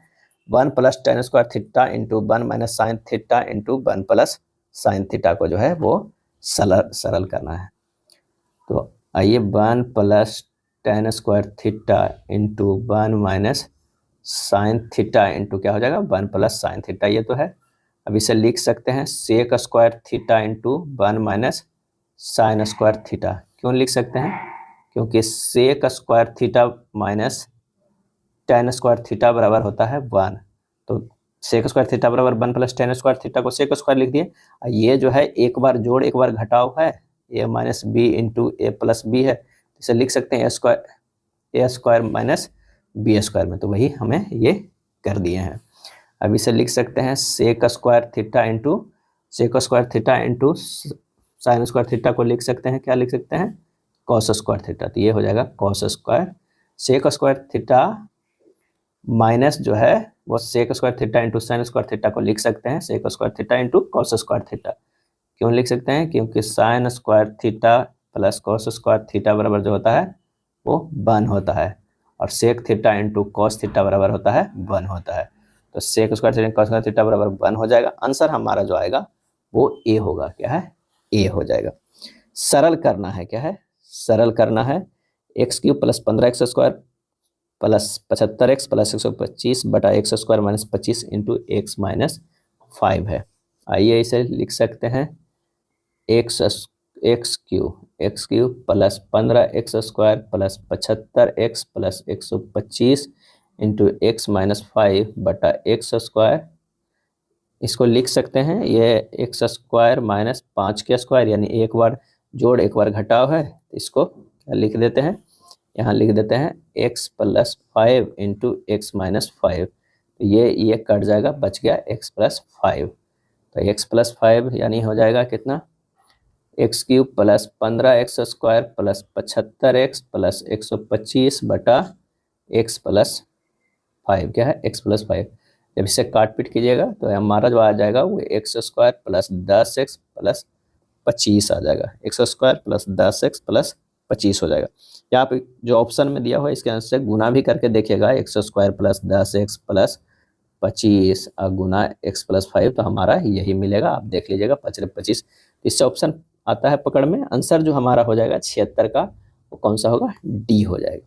कर्क रेखा 23 डिग्री 30 मिनट एन भारत के खालिस्तान राज्य से होकर गुजरती है, और इसका सही आंसर जो हो जाएगा वो छत्तीसगढ़ राज्य से होकर गुजरती है। 8 राज्यों से होकर गुजरती है कर्क रेखा। तो कौन कौन गुजरती है 8 राज्य से, एक तो हो जाएगा गुजरात, राजस्थान, मध्य प्रदेश, क्या है, मध्य प्रदेश से होकर गुजरता है। उसके बाद क्या है, छत्तीसगढ़, क्या है, तो ऑप्शन में देखिए छत्तीसगढ़ दिया हुआ है, झारखंड, क्या है, झारखंड, पश्चिम बंगाल, क्या है, पश्चिम बंगाल, उसके बाद त्रिपुरा, क्या है, त्रिपुरा, उसके बाद कहाँ, मिजोरम। इतने राज्यों से होकर गुजरती है। ऑप्शन में छत्तीसगढ़ दिया हुआ है, तो आंसर जो हमारा हो जाएगा सी होगा। निम्नलिखित में से स्थलीय ग्रह की पहचान करें। तो सबसे पहले तो ये जानना होगा कि स्थलीय ग्रह कहते किसे हैं। तो स्थलीय ग्रह से आशा है कि पृथ्वी के समान ग्रह, इन्हें आंतरिक ग्रह या पार्थिव ग्रह भी कहा जाता है। तो पृथ्वी के समान 4 ग्रह है, कौन कौन है, तो बुध है, शुक्र है, पृथ्वी है, मंगल है। इसमें आप देख लीजिए कौन सा ऑप्शन है, तो वो हो जाएगा बुध हो जाएगा। और यह स्थलीय ग्रह जो है चट्टान और धातुओं से बना होता है और उच्च घनत्व वाला होता है। एक होता है बाह्य ग्रह, क्या है, बाह्य ग्रह के अंतर्गत में आता है बृहस्पति, शनि, यूरेनस, नेपच्यून, क्या है, नेपच्यून। ये सब जो आता है बाह्य ग्रह, क्या है, बाह्य ग्रह आता है। और ये जो हुआ स्थलीय ग्रह, क्या है, स्थलीय ग्रह होता है, क्या है, स्थलीय ग्रह या पार्थिव ग्रह भी कह सकते हैं। तो आंसर हमारा कौन सा हो जाएगा, डी हो जाएगा। भारत सरकार के पर्यावरण और वन मंत्रालय के तहत एक वैधानिक स्वायत्त निकाय राष्ट्रीय जैव विविधता प्राधिकरण की स्थापना किस वर्ष हुई थी, और इसका सही आंसर जो हो जाएगा वो 2003 में हुई थी। क्या हुई थी, 2003 में। श्रीलंका के नए राष्ट्रपति के रूप में किसे नियुक्त किया गया है, तो ये नियुक्त किया गया है अनुराग कुमार दिसानायके, क्या है, अनुराग कुमार दिसानायके। अब देखिए श्रीलंका को वो किस दिशा में ले जाते हैं, अनुराग कुमार दिसानायके। और सिरिल रामाफोसा जो है दक्षिण अफ्रीका के राष्ट्रपति बने, क्या है, सिरिल रामाफोसा दक्षिण अफ्रीका के राष्ट्रपति बने हैं। और श्रीलंका के अगर प्रधानमंत्री पूछ दे तो डॉक्टर हरीनी, क्या है, हरीनी अमर सूर्या है, क्या है, अमर सूर्या है। ये जो है वो क्या है, प्रधानमंत्री हैं, क्या है, प्रधानमंत्री हैं श्रीलंका के। ए, बी, सी और डी कैरम का खेल खेल रहे हैं। ए, सी और बी और डी साझेदार हैं। डी सी के बाईं ओर है जिसका मुंह पूरब की ओर है, यानी हमारे पास 4 लोग इस तरह के कैरम खेल रहे हैं। अब पार्टनर बने हैं, कौन कौन बने हैं, तो ए और सी पार्टनर है, बी और डी जो है साझेदार है। अब कह रहा है कि डी सी के बाईं ओर है, डी जो है अगर मान लें कि ये है तो सी के बाईं ओर है, तो यहाँ पर हो जाएंगे सी के बाईं ओर है जिसका मुंह पूरब की ओर है, सी के बाईं ओर है जिसका मुंह पूरब की ओर है, तो सी का जो है मुंह पूरब की ओर है, डी का इधर है। तो डी का मुंह किस ओर है, तो डी के मुंह जो है वो दक्षिण की ओर है। आंसर हमारा होगा ए हो जाएगा। निम्नलिखित में असमान संख्या ज्ञात करना है, तो 16 जो है वो 2 के पावर 4 हो जाएगा। अगर 256 है तो 2 के पावर 8 हो जाएगा, 64 है तो 2 के पावर 6 हो जा रहा है, और 1024 है 2 के पावर 10 है। सब जो है कट जा रहा है, 624 नहीं कट रहा है, तो इसलिए हमारा आंसर जो हो जाएगा वो डी हो जाएगा। उस वेन आरेख का चयन कीजिए जो निम्नलिखित वर्गों के बीच संबंध को सर्वोत्तम रूप से दर्शाता है। महिला, माँ, अभिनेता। तो जो माँ है तो वो निश्चित है कि वो महिला होगी, क्या है, महिला होगी, लेकिन हर एक महिला माँ होगी ये कहना गलत है। अभिनेता जो है वो माँ भी हो सकता है और महिला भी हो सकता है, तो ये हो जाएगा अभिनेता। आंसर जो हमारा हो जा रहा है वो डी हो जा रहा है। कांकोलॉजी, सेल पैलियोंटोलॉजी, इसका सही आंसर जो हो जाएगा वो हो जाएगा जीवाश्म। क्या, जिस प्रकार मोलस्का सेल का अध्ययन कांकोलॉजी कहलाता है, उसी प्रकार पैलियोंटोलॉजी जीवाश्म का अध्ययन कहलाता है। अंग्रेजी वर्णमाला के क्रम के आधारित निम्नलिखित 4 अक्षर समूहों में से 3 किसी निश्चित तरीके से समान है, इस प्रकार एक समूह बनाते हैं। किस अक्षर समूह का संबंध उस समूह से नहीं है, हमें यह देखना है। यू से बाई गया है, ये क्या कर रहा है कि +4 कर रहा है। अब बाई से भी गया है -3 हो रहा है। क्यू से यू गया है +4 कर रहा है, यू से एस गया है -2 हो रहा है यहाँ पर। चलिए दोनों में तो दोनों डिफरेंस है, तीसरा जो होगा वो देखते हैं। एस से डब्ल्यू गया है +4 किया गया है, चलिए +4, तो दोनों में डब्ल्यू से टी जो है क्या है -3, यानी ए और सी सेम है, तो यानी बी डिफरेंस है। आंसर हमारा हो जाएगा बी हो जाएगा। 86 एक आयताकार कुंडली एक समान चुंबकीय क्षेत्र में घूम रही है। चुंबकीय क्षेत्र की दिशा कुंडली के तल के लंबता है। यदि चुंबकीय क्षेत्र में गतिमान कुंडली की गति कम हो जाती है तो क्या होता है, प्रेरित विभवांतर जो है वो घटेगा। क्या है, विभवांतर जो है घटेगा। फैराडे के नियम के अनुसार यदि चुंबक की गति कुंडली के सापेक्ष अधिक या कम कर दी जाती है तो कुंडली से गुजरने वाले चुंबकीय बल रेखाओं की संख्या में कमी आती है। क्या है, कमी आती है, और संबंधित कुंडली का चुंबकीय फ्लक्स जो है परिवर्तित होगा। नेक्स्ट है, प्रत्येक 20 ओम के 2 प्रतिरोध समानांतर क्रम में संयोजित है। इसके बाद इस संयोजन को 20 वाट के तीसरे प्रतिरोध और 3 वोल्ट की बैटरी के साथ श्रेणी क्रम में संयोजित किया गया। बैटरी द्वारा आपूर्ति की गई शक्ति क्या होगा, यानी जो है एक ये R1 है, एक ये R2 है, इसमें से एक और रेसिस्टेंस जोड़ा गया है R3। क्या है, R3, यानी जो है ये 20-20 ओम के है, ये भी 20-20 ओम है। उसके बाद कह रहा है कि इसमें एक जो है वो वोल्टेज जोड़ा गया है वो 3 वोल्ट का। पहले R इक्विवेलेंट बराबर जो निकल जाएगा, R1 R2 का हमें निकालेंगे तो ये हो जाएगा R1 × R2 by R1 + R2 हो जाएगा, अब प्लस ये R3 हो जाएगा, यानी 20 × 20/20 + 20 अब प्लस ये 20, ये हो जाएगा 30। क्यों हो जाएगा, पहले R अगर पैरेलल वाला निकाल लीजिएगा तो इसका हो जाएगा 20/2 यानी 10, और फिर इसमें 20 रेजिस्टेंस R3 जुड़ रहा है, यानी 10 + 20 = 30 ओम। 30 ओम तो हमारा निकल गया। अब शक्ति कह रहा है P निकालना है, तो P बराबर जो होता है वो क्या होता है V²/R। V दिया हुआ है कितना 3, तो 3 × 9/30, 9/30 हो जाएगा, यानी ये हो जाएगा 3/10 यानी 0.3, क्या हो जाएगा 0.30 वाट। आंसर हो जाएगा डी, हमारा क्या है डी हो जाएगा। कॉपर सल्फेट विलयन को जिंक धातु के साथ जो है अभिक्रिया के फलस्वरूप इनमें से कौन सा जलीय विलयन बनता है ये बताना है, यानी CuSO4 + Zn, जिंक धातु से रिएक्शन कराएंगे तो ZnSO4 + Cu बनता है। क्या Cu बनता है। यह एक विस्थापन अभिक्रिया है जिसमें अधिक क्रियाशील कम क्रियाशील धातुओं को विस्थापित कर खुद अभिक्रिया में भाग लेता है। आंसर जो हो जाएगा वो डी, जिंक सल्फेट बनता है। कुछ और विस्थापन अभिक्रिया देख लेते हैं, जैसे Mg + 2HCl, ये बन जाता है MgCl2 + H2। Zn + H2SO4, ये बनता है ZnSO4 + H2, और Zn + CuSO4 है, ये भी बनता है ZnSO4 + Cu। CH4 + Cl2, ये बनता है CH3Cl + HCl। तो ये सभी जो है वो क्या है, वो विस्थापन अभिक्रिया है। एक अनुचुंबकीय पदार्थ कब प्रतिचुंबकीय पदार्थ बन जाता है। और इसका आंसर हो जाएगा क्रांतिक तापमान से नीचे। क्या है? क्रांतिक तापमान से नीचे। जब किसी लौह चुंबकीय पदार्थ को गर्म किया जाता है तो एक ऐसा ताप आता है जब उसका लौह चुंबक अनुचुंबक में बदल जाता है, उस ताप को क्या कहते हैं? क्यूरी तापमान। क्या है? क्यूरी तापमान कहते हैं। लोहा और निकल के लिए क्यूरी तापमान का मान जो होता है 770 डिग्री लोहा का, क्या है? लोहा का, और 358 डिग्री जो होता है वो निकिल का होता है। क्या है? निकिल का होता है। नेक्स्ट है एंजियोस्पर्म के प्रजनन भाग खाली स्थान में स्थित होते हैं। तो ये पुष्प में, क्या है? एंजियोस्पर्म के प्रजनन भाग पुष्प में स्थित होते हैं। पुष्प के 4 भाग होता है, बाह्य दलपुंज, दलपुंज, पुमंग और जायांग। एक वस्तु पर 550 अंकित है, यदि इसे 40% की छूट पर बेचा जाता है तो विक्रय मूल्य इसके क्रय मूल्य से 10% अधिक हो जाता है। क्रय मूल्य ज्ञात करना है।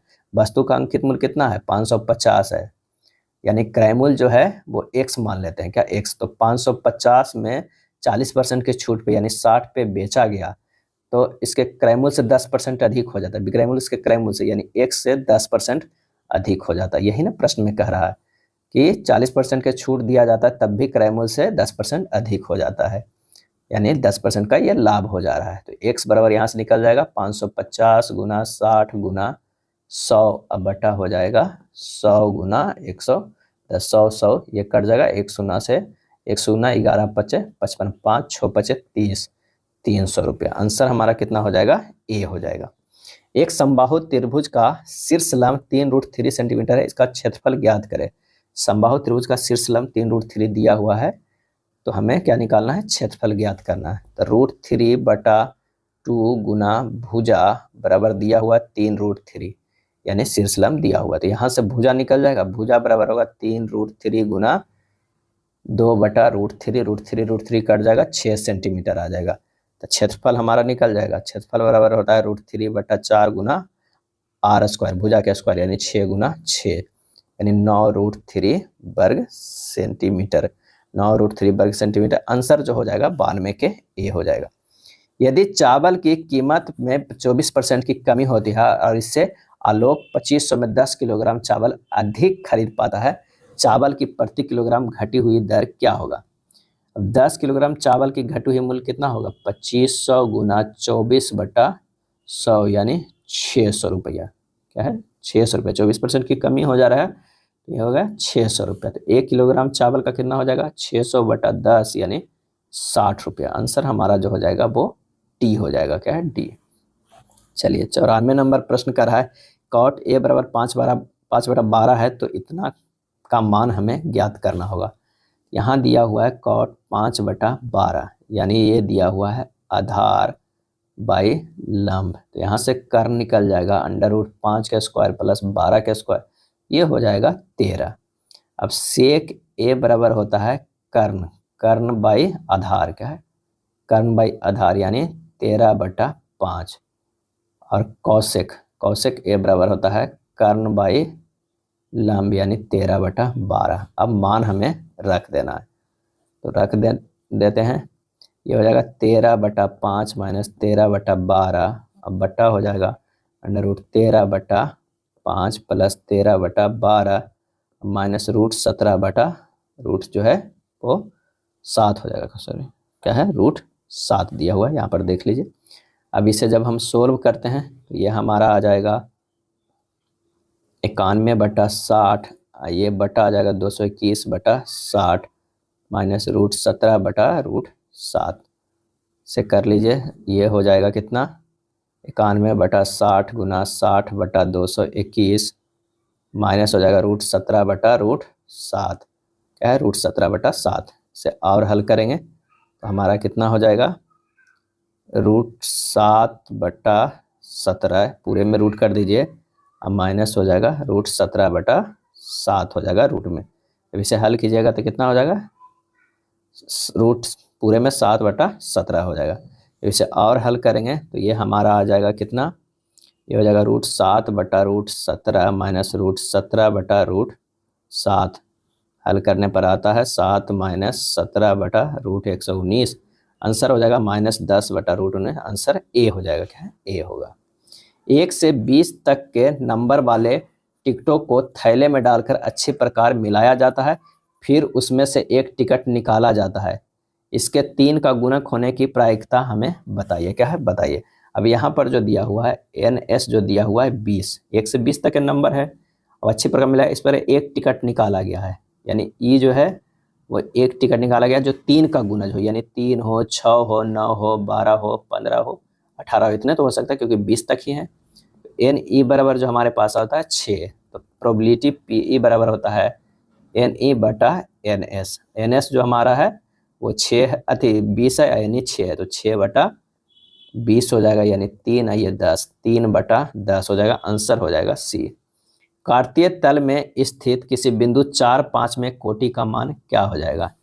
यानी कह रहा है कार्तीय तल में स्थित किसी बिंदु, अगर मान लिया कि यहाँ पर जो है x और y है, तो ये जो होता है ये भुज होता है और ये जो होता है वो कोटि होता है। तो कोटि का मान कितना हो जाएगा, तो वो 5 हो जाएगा। भुज का मान कितना होगा, 4 होगा।